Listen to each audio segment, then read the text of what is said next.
Bir dakika ben ne diyorum?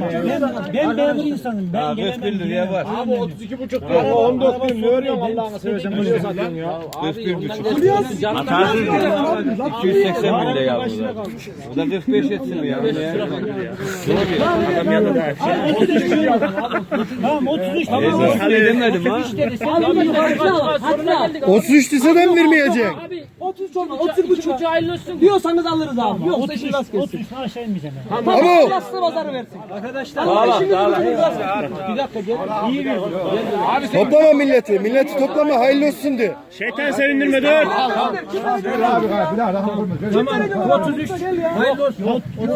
arada 5 lira var. Yok abi. Başkanım ne düşünüyor? Ver desin ver. Komşun da abi. Esnaf. 32,5 hayırlı olsun. Usta kaç lira masraf çıkar? 32,5 bir çay. 32.550. Olmaz. 32,5'a veriyor mu abi? Olmaz. Olmaz abi. Al 600 olmaz. Bura yeni sanayi. Çekin abi çekin. Tamam o zaman biz yap. Allah aslı pazarı versin ha. Abi sen mi pazarı? İşte bunu istiyorduk biz. Gel kardeşim bir dakika. Ali Rıza'nın orada kahve çek gel.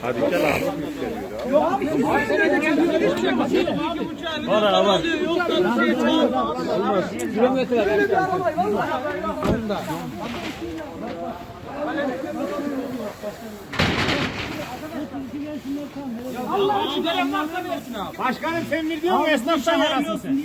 Ya ben ne diyeyim şimdi? Bu da benim 10 arkadaşlar diyemiyorum. Abi veriyor musun şu anda? 33'ü veren var da altın araba. Var mı? Kaçırma geri.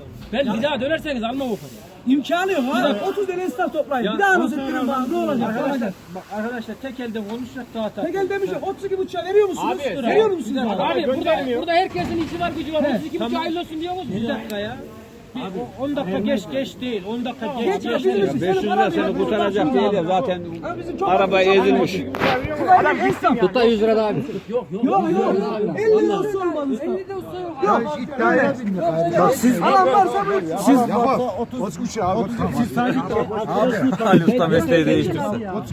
Abi sen burada tek şeysin. Sen ayağını 50 lira esnaf var. 50 tane esnaf var. 32.600. Ya sen neye başkanım? Valla uzattırma. Uzattırma ki pazarlık da bozulacak. Pazarlık bozulacak. Pazarlık bozulacak. Ya bıçağı hayırlı olsun. Hayırlı olsun.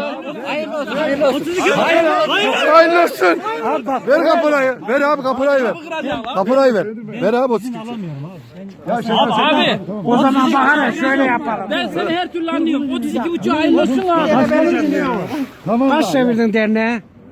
150. O işi geç abi. 150 lirasını daha ver. O işi geç abi.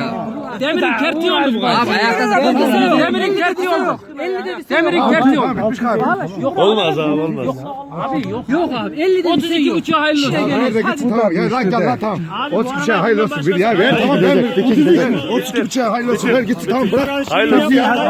Ver kapırayı. Ver kapırayı. Al bakayım. Al abi kaç lira verek ya ustam? 500 lira bir kardeşim. Ver paranı. Pazarlık bitti mi? Hayırlı olsun. Hadi hayırlı olsun.